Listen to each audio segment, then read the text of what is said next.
Imagine walking into your bank tomorrow morning. You deposit $1,000. You leave the building believing something very simple. Your money is waiting safely inside the bank, exactly where you left it. But what if that isn't what happens? What if most of your money immediately begins another journey, helping finance a new business, a family's first home, a factory, a hospital, or the next technological breakthrough? Most people imagine banks as giant vaults. Architects know banks are circulatory systems. Money is not designed to remain still. It is designed to move. Because an economy where every dollar remains locked inside a vault is an economy where businesses cannot grow, innovation slows, employment weakens, and prosperity gradually disappears. For centuries, banking evolved around one remarkable observation. Not every customer withdraws their money at the same time. That simple observation changed financial history forever. It gave birth to one of the most influential systems ever created: fractional reserve banking. A system praised for accelerating economic growth, criticized for amplifying financial crises, and misunderstood by almost everyone.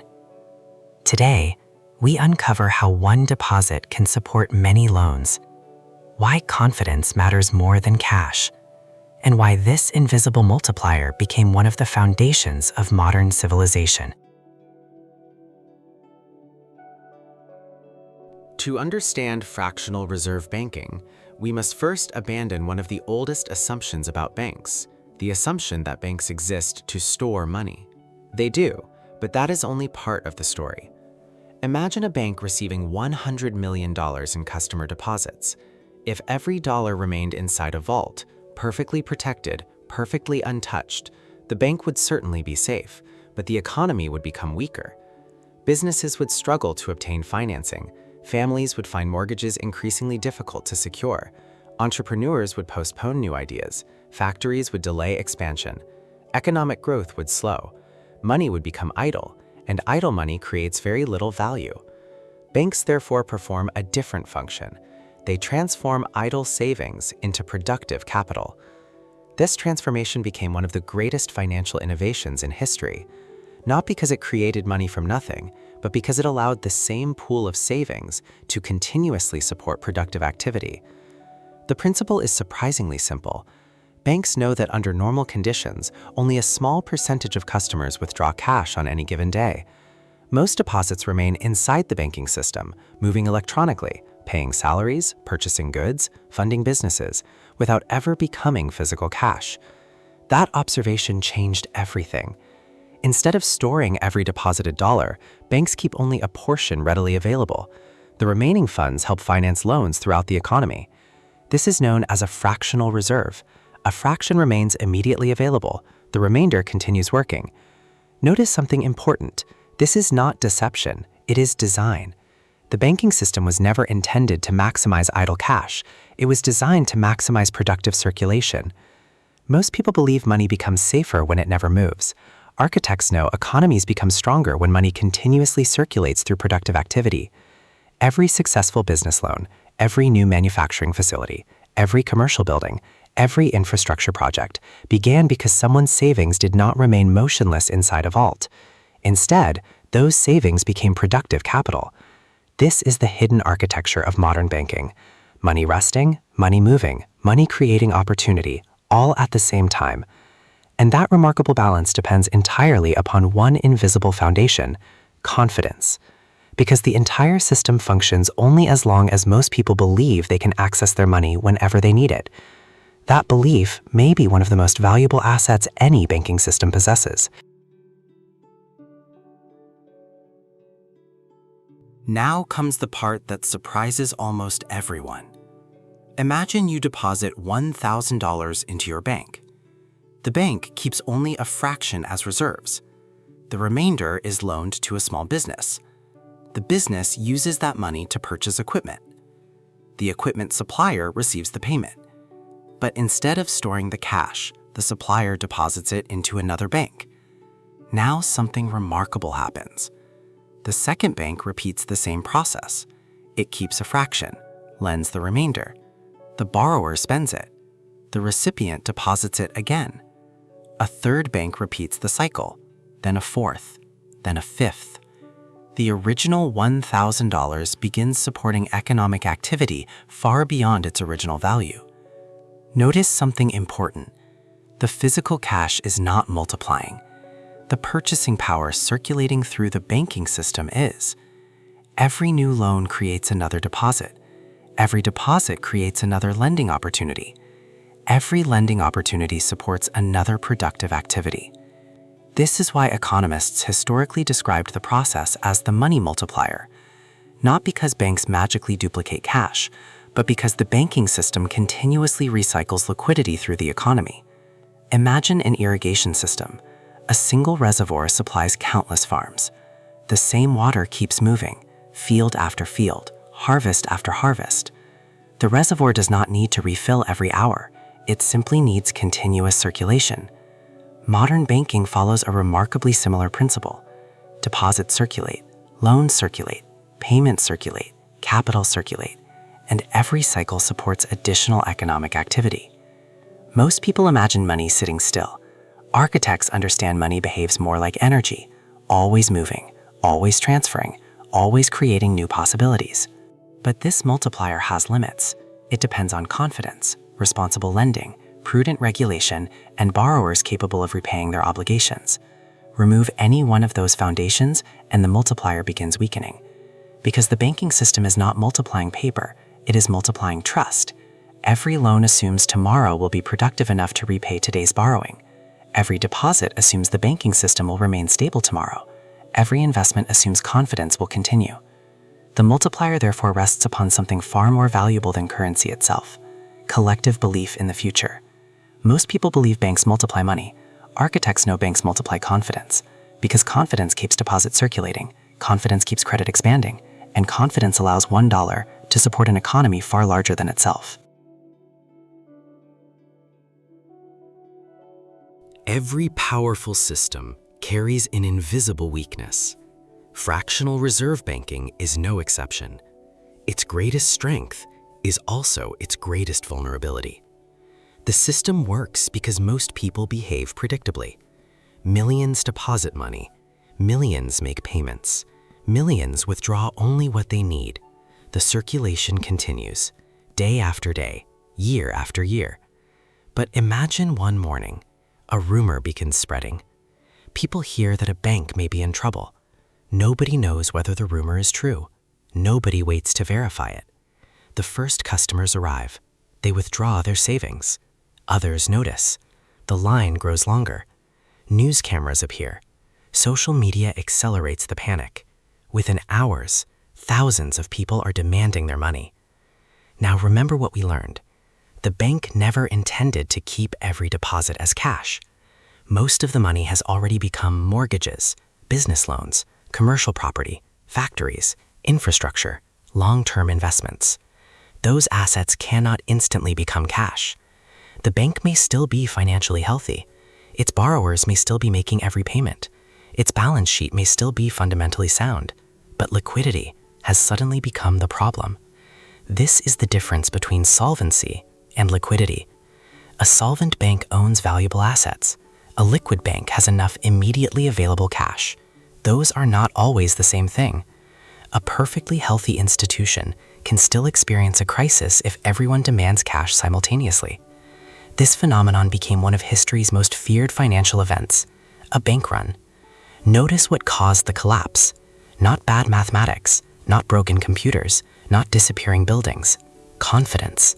The moment confidence vanished, the multiplier stopped working. Deposits stopped circulating. Credit stopped expanding. Liquidity began evaporating. The invisible engine of the economy slowed almost instantly. This is why confidence is often described as the most valuable asset inside any banking system. Not because confidence creates money, but because confidence allows money to keep moving. Most people believe banking crises begin with missing money. Architects know they usually begin with disappearing trust, because once trust leaves the system, money soon follows, And when money stops moving, the entire economy begins feeling the consequences. That is why modern banking is built upon far more than balance sheets. It is built upon belief, a shared belief that tomorrow the system will continue functioning exactly as it did today.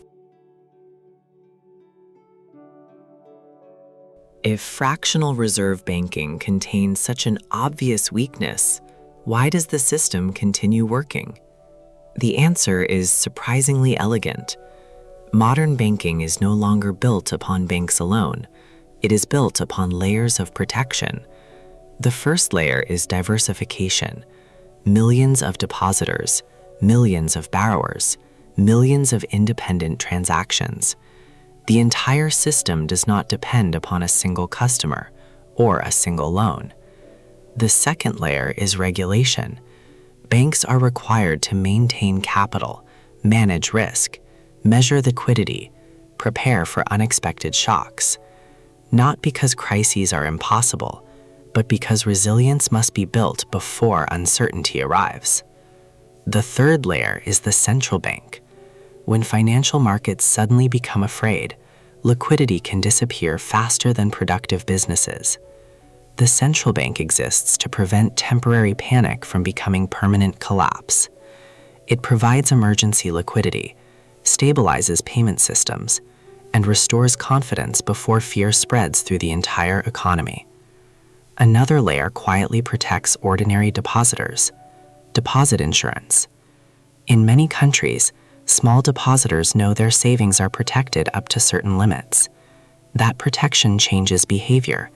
Instead of rushing toward the bank at the first rumor, most people remain calm. Confidence survives. And because confidence survives, the banking system continues functioning. Notice what every protection mechanism is ultimately defending. Not paper currency, trust. Every institution, every regulation, every emergency facility, every safeguard exists to preserve confidence in the circulation of money. Most people believe banks are protected by cash. Architects know banks are protected by confidence supported through institutions. The objective is not to eliminate all risk. That would also eliminate much of the economic growth made possible by credit. The objective is to create enough stability that productive lending can continue through changing economic conditions.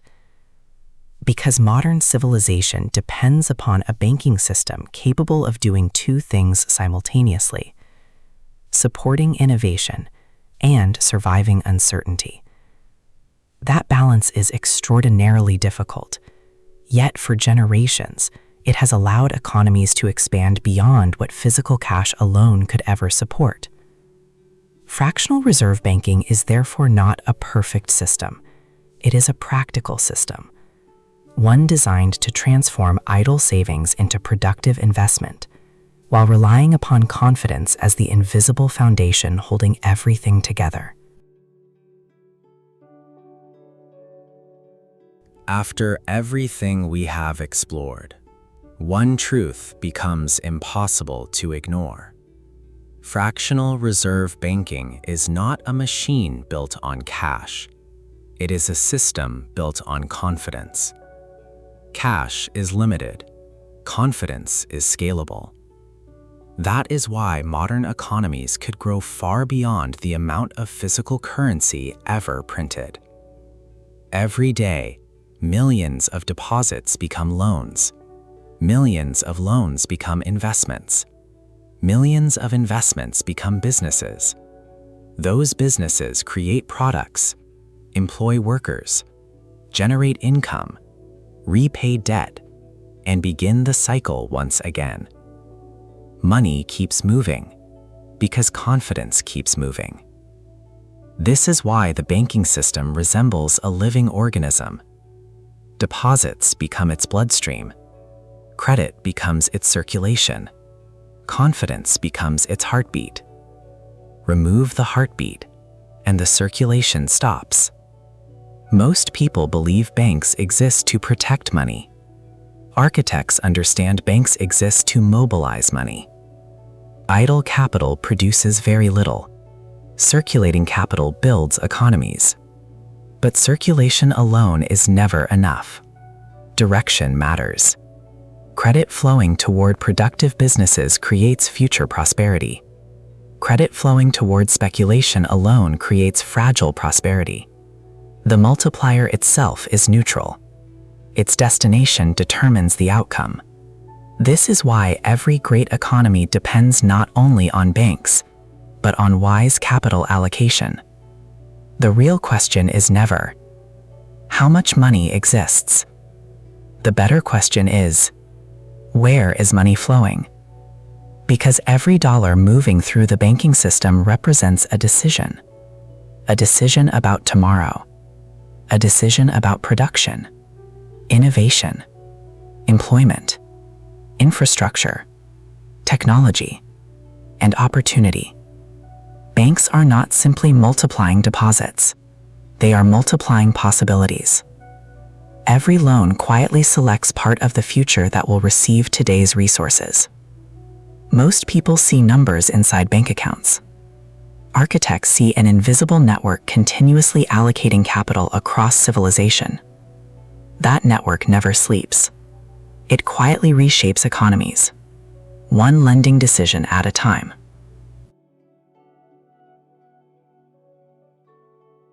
The greatest misunderstanding about fractional reserve banking is believing it is a trick.